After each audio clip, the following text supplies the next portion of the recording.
Hello दोस्तों, आज की इस कहानी में आप सभी का स्वागत है। दोस्तों, यह कहानी एक विमला नाम की लड़की की है। विमला की शादी को 12 दिन हो चुके थे और उसके पति विकास को ज़्यादा छुट्टियां नहीं मिल पाई थी, तो वह कल ही देहरादून चला गया था। कल तक तो विमला पति की मदद से घर का हर काम निपटा लिया करती थी, लेकिन आज सुबह सवेरे उठकर वह रसोई में गई और उसने जल्दी से सबके लिए चाय बना ली। वैसे भी घर में ज़्यादा सदस्य नहीं थे। एक उसके ससुर विशाल जी थे और एक दादा ससुर राजेश जी थे। 3 कप चाय बनाकर जैसे ही वह बाहर हॉल में आई, तो उसके ससुर जी का कप देखते ही चिल्लाते हुए कहने लगे, अरे मेरे लिए चाय क्यों बनाई तुमने? अभी मैं पूजा करूँगा, उसके बाद ही मैं चाय पीऊँगा। इतनी अधर्मी और नास्तिक हो तुम, सुबह सवेरे उठकर बस चाय चाय की रट लगाते हुए रसोई घर में घुस जाती हो।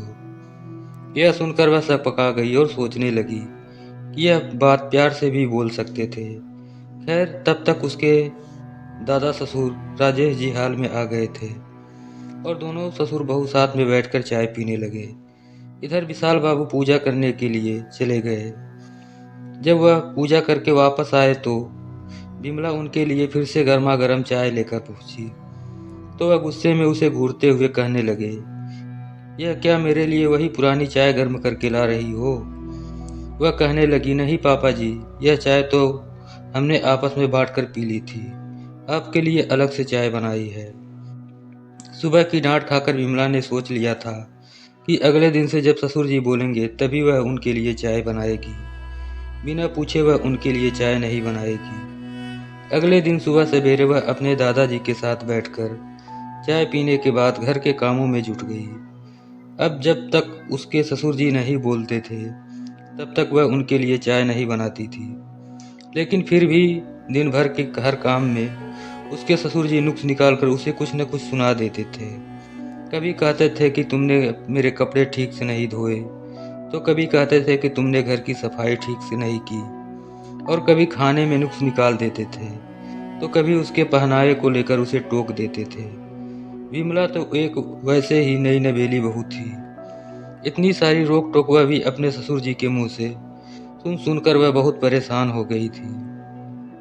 एक दिन वह चाय पी रही थी, तभी उसके ससुर जी वहां पहुंच गए और कहने लगे, अरे तुम अकेले ही चाय पी रही हो, मुझे चाय के बारे में पूछा ही नहीं। तो वह हैरान रह गई और कहने लगी, पापा जी, आपने ही तो कहा था कि जब तक मुझे चाय नहीं चाहिए मेरे लिए चाय मत बनाना।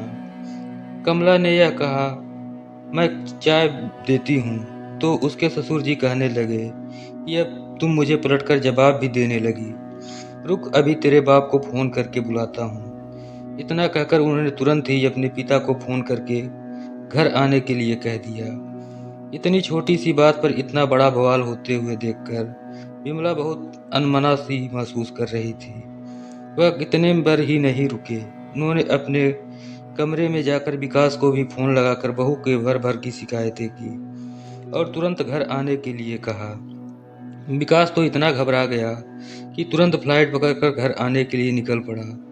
इधर विमला के पिताजी भी दोपहर तक पहुंच गए थे। आंगन में ही सभी लोग बैठ गए थे। विमला के ससुर जी ने विमला पर तरह तरह के इल्जाम लगाए। विमला पूरे समय एक अपराधी की भान सिर झुकाकर आंसू बहाती रह गई।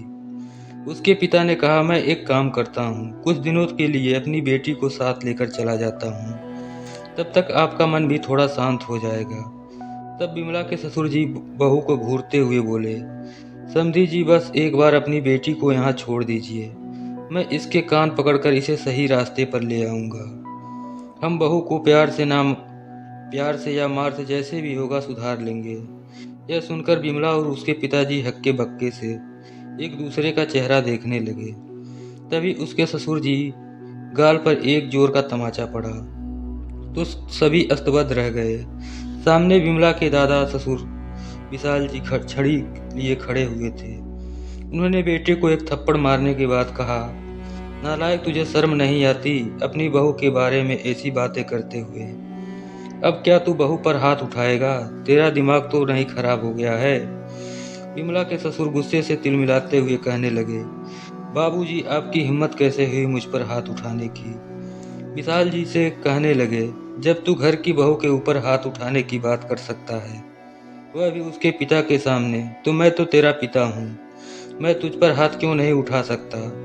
वैसे भी बहू की कोई गलती नहीं है, फिर भी तू उसे इतना कुछ सुनाए जा रहा था। आज तो तूने अपनी मर्यादा की रेखा ही पार कर दी। अरे नालायक, तू घर की बहू पर हाथ उठाने की बात कर रहा है। आखिर उसने ऐसा कौन सा अपराध कर दिया है? एक चाय ही तो नहीं बनाई थी तेरे लिए, और तू बोलता तो तेरे लिए चाय बनाने तो जा ही रही थी, फिर भी तूने इतना बड़ा तमाशा खड़ा कर दिया। अरे तुझे तो खुश होना चाहिए था। इस घर में कोई औरत नहीं थी। बहू ने आकर घर को कितने अच्छे से संभाल लिया, और घर संभालने के चक्कर में वह अपने पति के पास भी नहीं गई, और एक छोटी सी बात के लिए तूने विकास को भी फोन करके बुला लिया। अरे नालायक, जब उसे पता चलेगा कि उसका बाप कैसा है तो क्या गुजरेगी उस पर? कुछ तो शर्म कर ले। बोलते बोलते वह हाँफने लगी तो विमला दौड़कर घर के भीतर गई और अपने दादा ससुर जी के लिए पानी का गिलास लेकर आई। तभी उसकी नज़र दरवाजे के बाहर खड़े अपने पति विकास पर पड़ी तो वह अस्तबद्ध रह गई। विकास अपना बैग आंगन में रखते हुए धीमे कदमों के साथ चलकर वहां पर पहुंचा जहां सब लोग खड़े थे। विकास ने पहले अपने दादाजी के पैर छुए, फिर अपने ससुर जी के पैर छूने के बाद अपने पापा की आंखों में आंखें डालते हुए बोला, पापा, आपने ऐसी हरकत कर दी है कि आज आपके पैर छूने का मन नहीं कर रहा है। दादाजी ने तो आपको थप्पड़ मारकर अपना गुस्सा निकाल दिया, लेकिन मुझे नहीं समझ में आ रहा कि मैं अपना गुस्सा कैसे निकालूं। अरे मेरी पत्नी ने क्या गलती की थी? मैंने आपसे बात करने के बाद दादाजी से बात की तो मुझे सारी सच्चाई पता चल गई। यहाँ पर आने के बाद भी मैंने अपने कानों से सुना, आप मेरी पत्नी पर हाथ उठाने की बात कर रहे थे। अगर इससे कोई गलती भी हो जाए ना तो आप इस पर हाथ उठाने का अधिकार नहीं रखते हैं। अगर आपने इस पर हाथ उठाया उसके लिए कानून है, आप जेल की सलाखों के पीछे जा सकते हो। विशाल जी अपने पोते के कंधे पर हाथ रखकर उसे शांत होने के लिए कहने लगे। इधर विमला के ससुर जी गुस्से से चिल्लाते हुए बोले, अब तू भी इसकी ही बोली बोलने लगा। इसने तेरे बाप का दिमाग तो खराब ही कर दिया था और तू भी इसके ही तरफ हो गया। मैं तुम लोगों को इस घर से निकाल दूंगा, तब तुम लोगों की अकल ठिकाने आएगी। बाबूजी, आपने मुझ पर हाथ उठाया।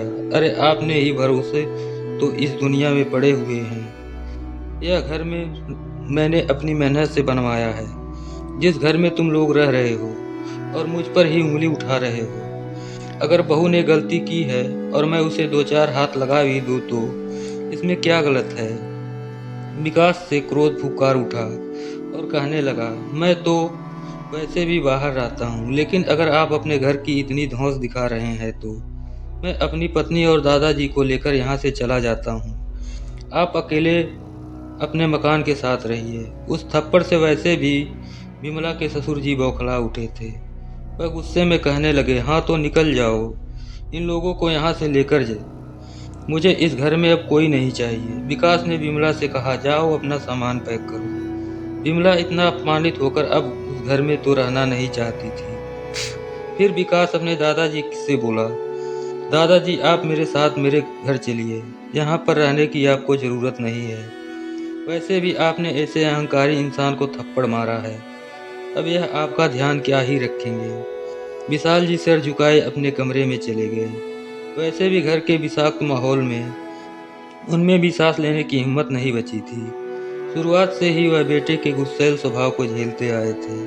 इस चक्कर में उनकी पत्नी भी इस दुनिया में ना रही और बहू भी ना रही। इतने सालों के बाद विमला रूप में इस घर में छोटी खुशियाँ आई थी और राजेश ने घर में अपनी सत्ता बनाए रखने के लिए आज सबको घर छोड़ देने पर मजबूर कर दिया था।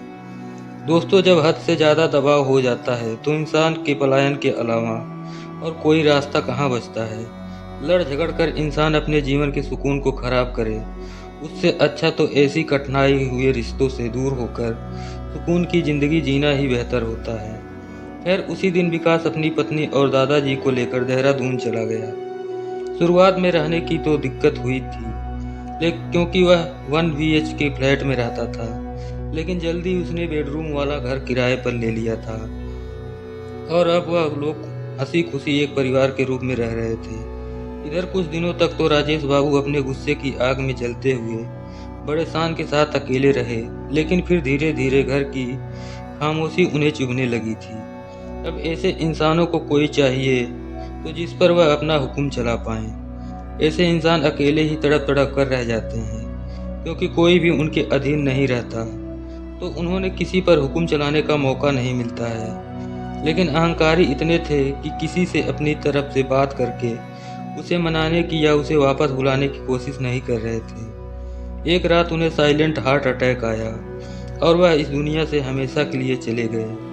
उन्होंने तो विमला को यहाँ तक भी कह दिया था कि तुम मुझे उस वाले तरीके से खुश कर दो, मैं तुम्हें कुछ नहीं कहूँगा। लेकिन यह बात विमला ने किसी को नहीं बताई। इस दुनिया से जाते जाते उसके ससुर को बड़ा अफसोस था कि अगर वक्त रहते उन्होंने अपने गुस्से को थोड़ा काबू में रखा होता, अपने अहंकारी स्वभाव को दबाया होता और सबसे जुड़कर रहने की कोशिश की होती, दूसरों पर अपना हुक्म चलाने की कोशिश ना की होती, सबको अपने हिसाब से कंट्रोल करने की कोशिश ना की होती, तो शायद वह भी एक हंसते खेलते परिवार के बीच रहने का सुख उठा पाते। लेकिन जब तक उन्हें अपनी गलती का एहसास हुआ तब तक बहुत देर हो चुकी थी और उनका अहंकार उन्हें निगल चुका था। तो दोस्तों, वीडियो अच्छी लगी तो चैनल को सब्सक्राइब जरूर करें। मिलते हैं अगली वीडियो में, तब तक के लिए बाय।